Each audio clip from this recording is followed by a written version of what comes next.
Peter Nicholas Madunda ni mwenyekiti wa kitongoji cha Kiyombo. Kwanza kabisa nianze na kushukuru Mheshimiwa Diwani kwa namna ulivyoona hili jambo la hivi vifaa ambavyo leo hii tunakabidhiwa kama mwenyekiti wa vitongoji ili kuturahisishia namna ya uendeshwaji au matangazo yale hasa yanayotokea kwa wakati wa haraka. Nishukuru sana. Pia nishukuru Mheshimiwa Diwani kwa ushirikiano wako wewe pamoja na mbunge, namna mnavyoshirikiana.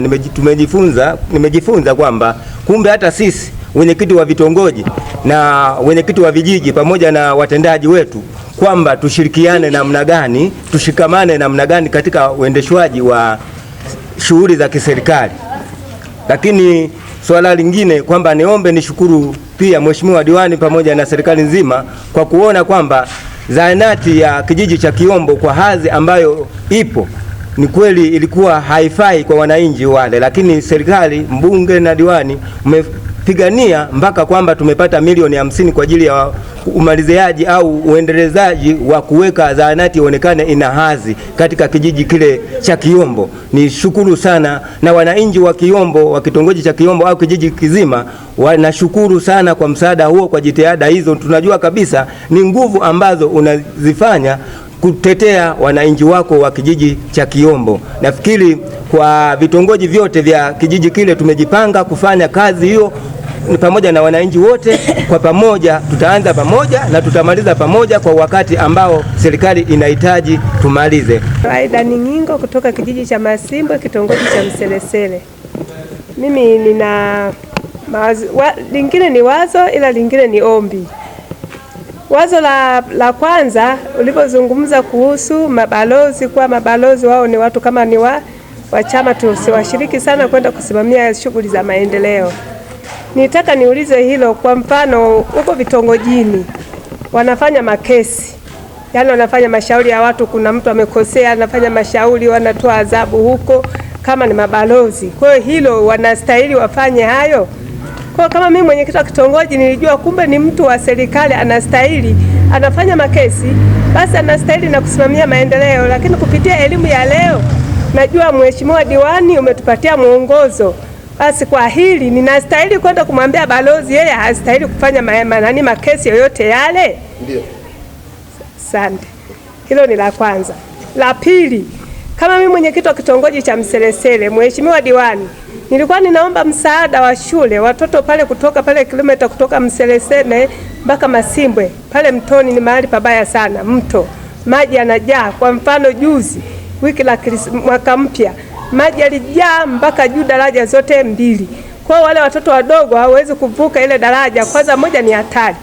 Kwa saa hizi kinyesha mvua inabidi wazazi wao wanaenda kupokelea wale watoto. Kwa nilikuwa naomba msaada, hawa watoto wadogo awali wao wanasoma huku Mselesele kama walivyotuahidi watu wa wilayani kwa lile jengo la halmashauri pale wanatupatia kama ni shule. Kwa nilikuwa naomba hilo Mheshimiwa Diwani, hata kama watoto tunao, hata wakiwa wangapi, ninaomba msaada huo kulingana na hali jinsi ilivyo. Jina yangu naitwa Innocent Joseph Msemwa, ni kaimu afisa mtendaji wa kata ya Lubonde.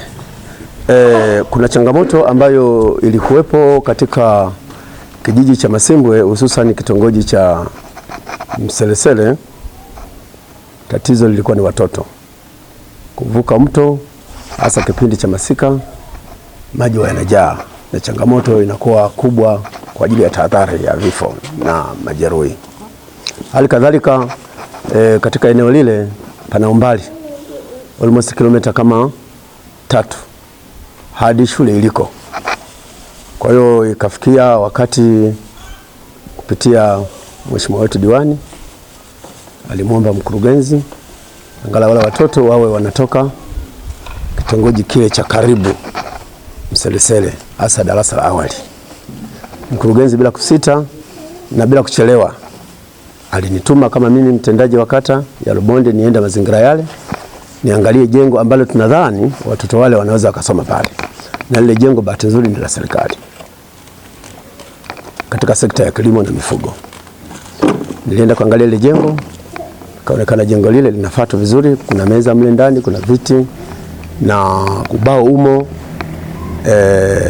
ila sakafu kidogo ikawa imechoka. Nikamwelezea wasia mkurugenzi jengo lilivyo. Mkurugenzi alisema na shida, watoto wanaweza wakasomea lile jengo, lakini yeye kwa jitihada zake kubwa atafanya ukarabati haraka lile jengo, lakini pia atatoa fedha ya matundu mawili ya vyoo ili watoto waende kusoma pale.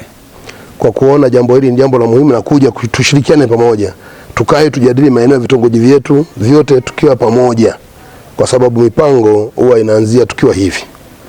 Kwa kila kitongoji hapa kimewasilisha changamoto zake. Kwa kila kitongoji hapa kinajua kwamba kwangu kuna nini kinakuja. Kwa mfano mjumbe balozi mwenyekiti amezungumza kuhusu ishu ya umeme. Nikwambie tu kwamba kwenye vitongoji vya kata ya Rubonde mpaka sasa hivi karibu 1% ya vitongoji vyote vimeshapitiwa na watu wa TANESCO tayari kwa kupata umeme. Kasoro vitongoji viwili tu ambavyo nafikiri wiki hii watakuja, ambacho ni Changalawe na vitatu, Changalawe, Nyamuhaki na Magasilale. Lakini tumekuwa na ushirikiano mkubwa sana kati ya mheshimiwa mbunge, mkurugenzi, mkuu wa wilaya kuhusiana na kuhakikisha vitongoji hivi vyote vinapata umeme. Kwa viongozi msio na wasiwasi, umeme tunapata. Serikali iko makini na inataka kila kitongoji kwenye hii kata ya Rubonde na kata nyingine viwe na umeme. Na vitapata umeme. Lakini pia umesikia hapa kuhusiana na changamoto ya shule pale Mselesele. Mpaka sasa hivi ninavyozungumza, mtendaji wa kata, kaimu mtendaji wa kata alishapewa maelekezo ya kwenda kuona pale pana changamoto gani, kuna watoto wangapi ambao wanatakiwa kusoma, na mwisho wa siku mkurugenzi amesema anahitaji kuona changamoto hiyo kama ipo. Kwanza haikuwepo, ila kama ipo manake inatatuliwa na inaisha. Na tuna mkurugenzi makini sana, ukimwambia jambo hajawahi kulilaza, lazima lifanyie kazi.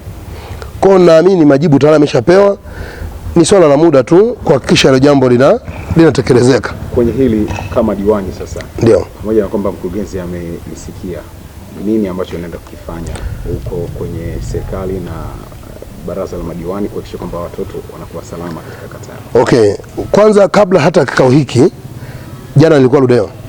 Nimeshatoka kule kufuatilia jambo hilo na jambo limekaa vizuri. Lakini mimi mwenyewe nilishachangia pale mifuko 10 ya simenti kwa ajili ya ukarabati na wale jengo, ili watoto wetu wale wadogo wa chekechea wadogo wale wasome karibu na wasiende mbali. Kwa tumekuwa karibu pamoja, tumekuwa tukifanya shughuli pamoja na tunashirikiana sana kuhakikisha kama kuna jambo huko kitongojini aliendi, basi tuhakikishe linakwenda. Na ndio maana unakuta hii kata haina malalamiko na watu walalamiki, kwa sababu wenye viti hawa vitongoji mwaka 2021 ndio tulikaa kikao kama hiki kujadili kwamba tunainuaje uchumi wa wananchi. Tukakubaliana tukahamasisha wananchi waende shambani, na wale ambao walioshindwa kabisa tuone namna ya kuwawezesha. Wachache walifanikiwa kwa muda mfupi na wengi wamefanikiwa baada ya muda mrefu. Mpaka sasa hivi kata hii inakimbia, sio inatembea. Na ujue kwenye wilaya ya Ludewa kata hii peke yake ndio yenye viwanda. Viko viwanda hapa. Na viwanda hivi vinatunufaisha sote. Vinanufaisha halmashauri, lakini vinanufaisha wananchi wote walioko kwenye kata hii.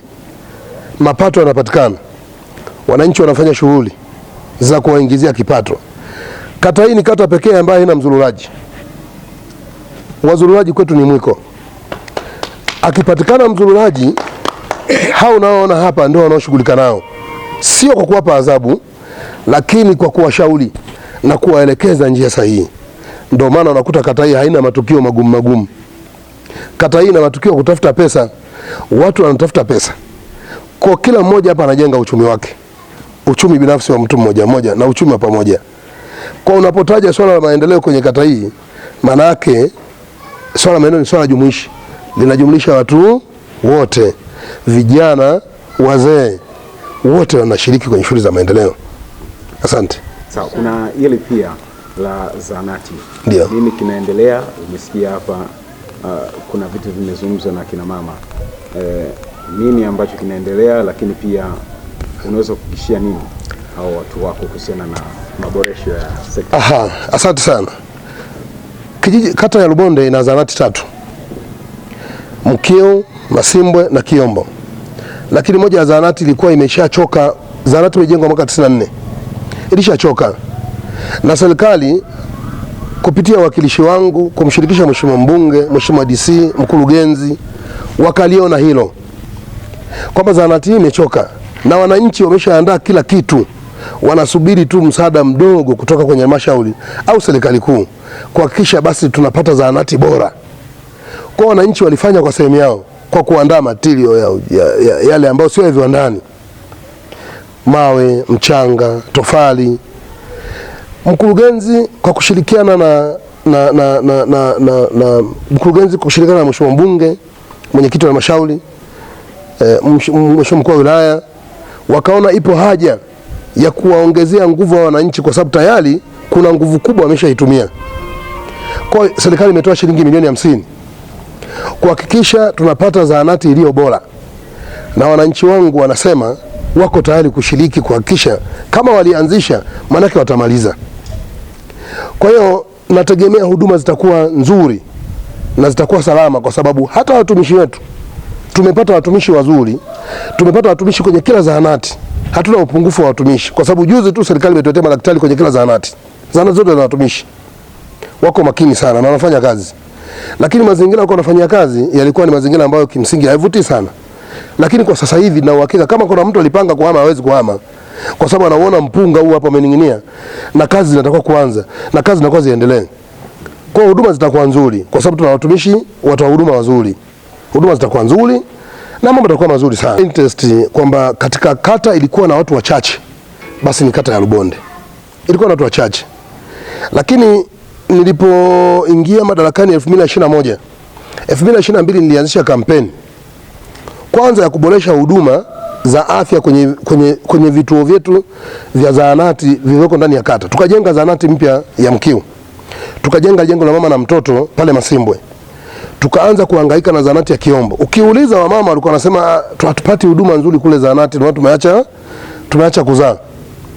Lakini tukasema hapana, huduma sasa zimeboreshwa. Wamama ongezeni watoto. Alhamdulillah, namshukuru Mwenyezi Mungu, mpaka napozungumza sasa hivi ukitembea huko barabarani ukikutana na mama 10 manake 5 utakuta wana watoto. Kwa familia zimeongezeka, na naamini hivi ambavyo huduma za afya zinazidi kuboreshwa vizuri, maana yake hata wazazi watatengeneza watoto vizuri, kwa sababu watapata sehemu nzuri ya kupatia huduma za uzazi. Na serikali iko tayari kuboresha mazingira ya vituo vya afya, mazingira ya zahanati kwa mazingira bora zaidi kuliko yalivyokuwa huko nyuma, kwa mazingira safi na kuhakikisha huduma zinatolewa vizuri. Na ndio maana nakuta wameleta madaktari wa kutosha. Kuta madaktari wa kutosha manake ni pamoja na kutambua hilo kwamba wamama wajawazito wapate huduma sehemu nzuri. Sio tu sehemu nzuri, unaweza kuwa na jengo nzuri na usiwe na watoa huduma wazuri. Lakini ukiwa na jengo zuri na watoa huduma wazuri, hata anaenda kupata huduma pale anajisikia faraja.